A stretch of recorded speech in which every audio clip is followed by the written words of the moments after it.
आदाब नाजरीन। जहां हिंदुस्तान में यूनिफॉर्म सिविल कोड की बात कई सालों से चलते आ रही है और अब जहां पर 21 रियासतों में बीजेपी का इख्तिदार है और कहीं पर एनडीए के साथ इख्तिदार चल रहा है, तो वहीं पर सबसे पहले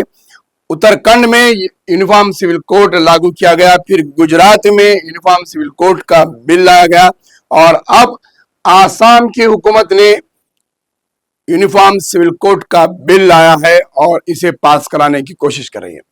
जहां पर यूनिफॉर्म सिविल कोड को लेकर हिंदुस्तान में मुस्लिम पर्सनल लॉ बोर्ड इसकी मुखालिफत कर रहा है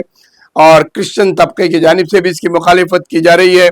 यूनिफॉर्म सिविल कोड के नाम पर बीजेपी की जानिब से अपने एजेंडे को पूरा करने की कोशिश की जा रही है। जहां पर बड़े जानवर पर पाबंदी आयद की जा रही है, कुर्बानी को लेकर सड़कों पर नमाज पढ़ने को पाबंदी लगाई जा रही है, मदरसों को बुलडोजरों से हटाया जा रहा है, गिराया जा रहा है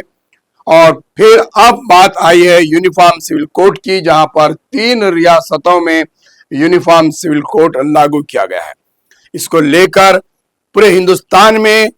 जहां पर यूनिफॉर्म सिविल कोड को लेकर एहतजाज किया जाएगा, इसकी मुखालिफत की जा रही है और कहा यह जा रहा है कि यूनिफॉर्म सिविल कोड के नाम पर आवाम को गुमराह किया जा रहा है और हिंदुस्तान की जमहूरियत को नुकसान पहुंचाने की कोशिश की जा रही है,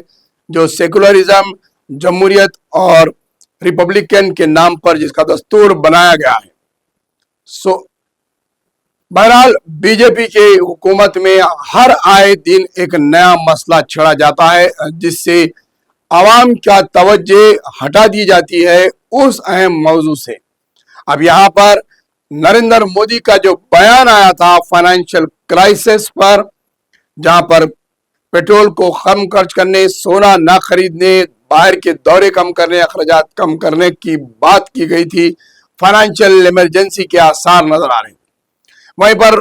मुसलसल पेट्रोल में इजाफा होते जा रहा है और वजीर आजम बैरूनी दौरों पर है। इन तमाम मसाइल को हटाने के लिए, इसकी तवज्जो मोड़ने के लिए आसाम में यूनिफॉर्म सिविल कोड की बिल लाई गई और इसके बाद सारी मीडिया और सारे अपोजिशन और हिंदुस्तान की आवाम जो जमहूरियत पर यकीन रखती है, सेकुलरिज्म और सोशलिज्म पर जो यकीन रखती है, वो आज यूनिफॉर्म सिविल कोड के मौजू पर मसरूफ हो गई है। लिहाजा हिंदुस्तान में यूनिफॉर्म सिविल कोड का नाम पर अब 3 रियासतों में इस पर लागू करने की कोशिश की जा रही है।